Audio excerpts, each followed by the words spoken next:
this evening, it always behooves us to think of how past and future are linked together and connected with all of the cosmic life into which the human being is woven.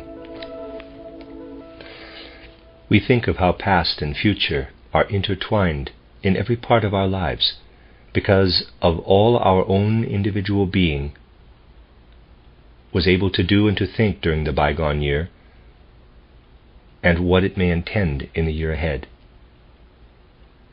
With our anthroposophical spiritual science in mind, we should penetrate those thoughts we must have about our actions of the past year, and what we intend to do in the coming year with the requisite seriousness and dignity, by seeing them in a higher light, through what we can absorb in a spiritual scientific way, through a consideration of the great cosmic events. How does our life actually relate to the past and future? It is like a mirror. Yes, this comparison with a mirror corresponds much more to reality than we might at first imagine. In fact, we stand as if in front of a mirror, just when we are striving for a little self-knowledge. What is being reflected in the mirror is the part of the past that we know about, and behind the mirror lies what for now cannot be looked at, no more than you can see what lies behind a mirror when standing in front of it. Perhaps we have to especially raise the question here, what actually is the reflecting coating in our world mirror that allows what is transparent to become a mirror? In a spatial mirror, the back of the glass is coated so that our vision cannot penetrate this glass. What then coats that world mirror, which shows us a reflection of the past but hides the future behind itself for the time being? It is coated, my dear friends, with our own being, coated with our humanness. We need only consider that with ordinary knowledge we are in fact unable to become clear about what we ourselves are. We cannot look through ourselves. We look through ourselves no more than we can look through a mirror. Much is reflected back to us when we look into ourselves. What we have experienced and learned is reflected, but our own being hides itself, because we can no more look through into our own self than we can look through an actual mirror. Considered overall, and I would like to say in the abstract, we can regard this mirror comparison the way I have now presented it, but in a particular case it does become somewhat modified. Looking back on our life is indeed like a mirror regarding what is reflected by our inmost soul, but we must admit to ourselves that only a part of what we have experienced is reflected there. When you try to look back at your experiences, they are continually being interrupted. You look back at what today brought to you, but not at what was brought by the night before. Let me read that again. You look back at what today brought to you, but not at what was brought by the night before. The experiences of the night are an interruption. And again you look back at yesterday, but not at the night before yesterday, and so forth. There is a continual intervention of the night-time experiences not included in one's thoughts. We are deceived when we look back and believe we are looking over our whole life. We, so to speak, piece together only what the days contain, and our life's course passes before our soul with constant interruptions. We can now ask ourselves, are these interruptions in the course of our life necessary? Yes, they are necessary. If we did not have these interruptions in the course of our life, or rather in the retrospect of our life, we would not, as human beings, become aware of our I capital. We would see the course of our life only filled up by the outer world, and the I consciousness would not enter into our life at all. That we perceive and feel our I comes from the fact that the course of our life is constantly broken up by interruptions. The humanity of the present stands in a critical time, just with regard to this perceiving of the I brought about by the interruptions in the continuity of life. When someone of today looks back and experiences their I through the retrospective way just described, then this I is empty in a certain respect. We only know about our own I. The people of former epochs knew more. In the way dreams come shimmering out for the individual during the day from experiences during the night, so the atavistic clairvoyant perceptions only had the form of dreams. What they contained were realities. One can say the I has been emptied of its atavistic clairvoyant content that supported people of bygone epochs, which penetrated them with the conviction that they had something in common and were connected with something divine. Out of the atavistic clairvoyant visions arose for human beings what condensed in their life of feelings into a religious perception and veneration of those to whom the religious cult and religious acts of offering were dedicated. How does the matter stand today? Today the I is empty of these atavistic clairvoyant visions, and when we look back at the I, it is, so to speak, more or less only a point in our soul life. The content of this I is a firm point of support for everyone, but still only a point. But we are also living in a time when the point should once again become a circle, in which the I should once again receive a content. Since the last third of the 19th century, the spirit world has been reaching so mightily into the sense world in order for the I to have a content once more. That is why since the 1870s, the spiritual world, with its revelations, wants to enter once again into our physical existence in a new way. And what we want, based on the ground of anthroposophically oriented spiritual science, is to willingly take up and put into a humanly communicable form what wants to enter in through spiritual revelations from another world, but one which is supporting ours. What is it that wants to enter in? It is nothing less than what, in a certain respect, guarantees the future of humankind. It is, we could say, not a direct look behind the mirror, but it is a guarantee that when humanity hastens toward the future, which means to set out on the way behind the mirror, what we must do in the future can vigorously take place. What all human beings have to accomplish when we have steeled and strengthened our forces through what is revealed to us from the spiritual world in a spiritual scientific way. Just as the I was filled for the human being of the past with atavistic clairvoyant content that guaranteed a connection with the divine, so in our time our I should fill itself with a new spiritual content received in full consciousness, which once again provides the tie that binds our soul to the soul being of the divine. What remained behind as the last inheritance of the old atavistic clairvoyance is the abstract thinking and abstract knowledge of the people of today. This remained behind as a dilution of the previous atavistic clairvoyance. People of today can have the feeling that this dilution, this logical, dialectical dilution of the old atavistic clairvoyant nature, can no longer be born in the soul. Then we will experience a longing to receive something new in our I. But now a start must be made with what has formed the end of the development of humanity from ancient times up to the present. In those ancient times, humanity had clairvoyant revelations and did not understand them. Only later did they learn to do so. Today, human beings must first understand, must exert their intellect, and when they exert it through what spiritual science offers, then humanity will once again develop toward the clairvoyant perception of the spiritual. However, this is something that most people today still prefer to avoid, to apply their sound human understanding to comprehend spiritual science. If one wanted to avoid doing that, then one would also want to avoid allowing spiritual revelations to enter our earthly world altogether. Thus past and future are linked together on this present New Year's, or cosmic New Year's Day. It is really a kind of cosmic New Year, what we have today. The future lies like an enormous question before us, not like a vague abstract question, but as a concrete question. How do we approach what has wanted to enter our earthly world ever more and more as a question to humanity, even as a spiritual revelation, ever since the last third of the 19th century? And how should we relate this to what has been revealed in the past?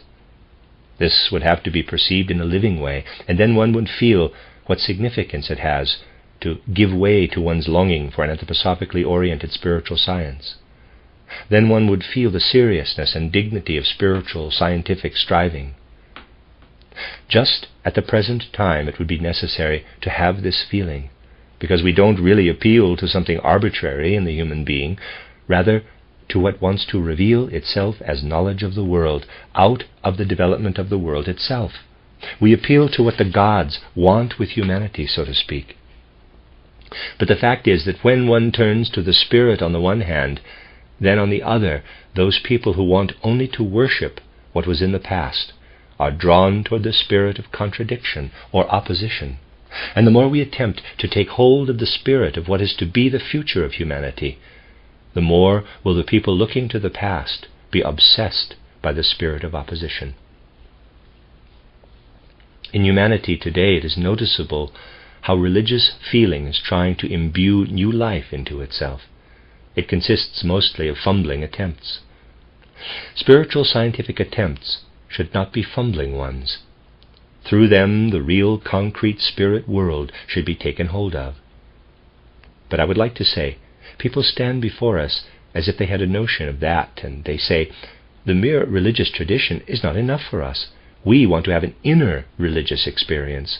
We don't only want to have the information that according to tradition and reports handed down, Christ lived in Palestine so and so many years ago and that he died. We want to experience the Christ experience in our own souls. In many areas we see such things occurring in people who believe that something of the Christ experience arose in their inmost soul. They are fumbling attempts that are often even questionable, because then the people are right away satisfied in their self-seeking souls and reject any inclination toward the Spirit. But they are there, these longings for inner spiritual experience. And attention should also be paid to such quite fumbling attempts at inner spiritual experience, to a new interest in the spiritual world. But then the opposing spirits begin to stir. After what has been printed about this, and after what such a representative of the spirit of the past has himself printed, he himself was recently supposed to have said some rather remarkable words here in Stuttgart about these attempts. On the one hand, they are fumbling attempts to bring about a new religious interest and experience, and on the other are attempts to arrive at really new concrete knowledge of the spiritual world in the way one tries to validate it through anthroposophically oriented spiritual science. I don't know how many of you saw the shepherd's play that was recently performed in the Waldorf school, where the one shepherd says he was almost dumbfounded because he had a spiritual vision. Well, when I read the last page of Gogarten's, quote, Spiritual Science and Christianity, unquote, I must say I was also almost dumbfounded, because one stands in amazement before the fact that it is possible that such things can be said at the present time. Just such things should stimulate one to consider a cosmic new year, to compare what is in the past with what is necessary in the future. For what did that man of religion actually say? I don't know if its heavy import was entirely understood. He said, quote, "It is today. Why am I saying today? It is always the most important task of piety to preserve those basic elements of which I spoke. Today we are almost completely lacking in that. We are stuck in religious interest and in religious experience. And since anthroposophy is such good material for interest and such a good medium for experience, one is hard put to be able to resist it. One knows just so little any more of that ultimate basic tension that is brought into life by piety, which drives away every religious interest and destroys every religious experience. This tension between God and creature. And because one knows so little of this tension, therefore one knows just as little of the unconditional direct oneness of God and man." Unquote. Here we see every religious interest denigrated every religious experience destroyed in the name of religion. And a quite vague tension, which of course cannot be further differentiated, which he does not want to differentiate any further, is supposed to take the place of religious interest and experience. One could become speechless when a representative of religion speaks in such a way, saying that true piety should drive away every religious interest, destroy every religious experience. So far have we come. And so far have we come that we do not perceive what lies behind it, when an official representative of religion says, "Away with religious interest, away with religious experience." You see, this man doesn't realize that he himself could never speak of religion if earlier there had not been atavistic religious interest and experience, that the gentleman could not stand in front of listeners as an official representative of religion if religion had not entered human development by way of religious interest and experience. And apart from all that, what I have just brought before you points to the fact that today just those people who fancy themselves to be the true representatives of religious life are working for the destruction of religion's very existence. Have then these people lost any capacity to understand the human soul? Can these people no longer understand that everything that the human beings turn their attention to must be led by their interest? That everything that enters their consciousness must be carried by experience? It is even as if the human being no longer speaks out of such a consciousness, but only from the spirit of opposition. That is what, in all seriousness, should stand before our soul when we look into the mirror that so mysteriously uncovers the past and hides the future, yet still reveals it in a certain way that I have explained. It is there that anthroposophically oriented spiritual science wants to serve the religious interest, that it wants to bring content into religious experience. And what happens? You see, during this year the question was put before the Holy Congregation of Cardinals whether the teachings today referred to as anthroposophy can be reconciled with Catholic teachings, and whether it is permitted to join theosophical societies, attend theosophical meetings, and to read theosophical journals and newspapers. The answer was no to every point, negative in omnibus. This is the spirit of opposition, and the Jesuit, Zimmermann, particularly interprets this decree of the Holy Congregation as applying to anthroposophy. Now, what this Zimmermann writes is probably familiar to you, and I don't need especially to explain it to you, but you must all surely know what wind, filled with the spirit of opposition, is blowing from a certain quarter today against anthroposophically oriented spiritual science. What kind of spirit is passing through the world in this wind? One can also feel it when one knows that the following words come from the pen of that same Zimmermann, who for years perpetuated the lie that I was formerly a priest who left the church. Quote, "With the defection of its general secretary, Dr. Rudolf Steiner, who took most of its members with him, the Theosophical Society, although initially very weakened, recovered itself somewhat over the years, and now has about 25 lodges, about a fifth of which are dormant, and in Düsseldorf it publishes Theosophical Striving as its voice in Germany and Austria." The people around him complained that Steiner, who after his defection called his theosophy anthroposophy, was becoming sterile, that he had no more visions, and was always lecturing about the same things, and would presumably soon latch onto something new, unquote, and so forth. And then there appears a subsequent article in which the threefold idea is dealt with in an equally clever way. You see, what kind of spirit of truth lies behind this Jesuit? What Jesuits say is not just their personal opinion, but the opinion of the Catholic Church, because each of them only speaks as one of its members. Therefore, what he says relates back to the Catholic Church. Today, these things must also be judged from a moral point of view. From a moral point of view, one must ask whether someone who deals with the truth as he does, a man who, in the present circumstances, is indeed highly regarded within a particular religious community here on the earth, could be so regarded by the true spirit of humanity. As long as questions of that kind cannot be addressed with the necessary seriousness, We have not yet arrived at a proper consideration of the cosmic new year. But it is necessary today that we arrive at a proper consideration of the cosmic new year. It is necessary that we extend the so-called compassion, which unfortunately often arises from egoistic sources, to the greater conditions of humanity, and feel the compassion for humanity that will urge us on to make a spiritual movement like this one really fruitful for the development of humanity. Could you feel just on this day, my dear friends, that it is really the spirit of the world itself that for decades has wanted to enter in? Could you feel on this evening that here is a willingness to serve this spirit who wants to enter into humanity? Could you feel that this spirit is to be served here, so that the souls of those who want to feel and to think together with this anthroposophically oriented spiritual science feel united with the new spirit that wants to enter the world, this spirit that alone can bring an impulse of regeneration out of heaven to the self-destroying earthly world?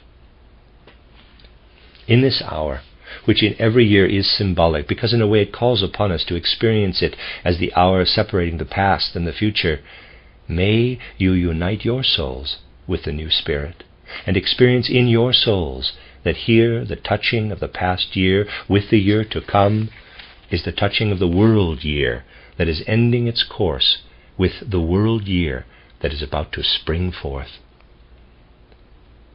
But the passing world year will still send its after effects into the future. They will be destructive forces of a spiritual, legal, and economic kind.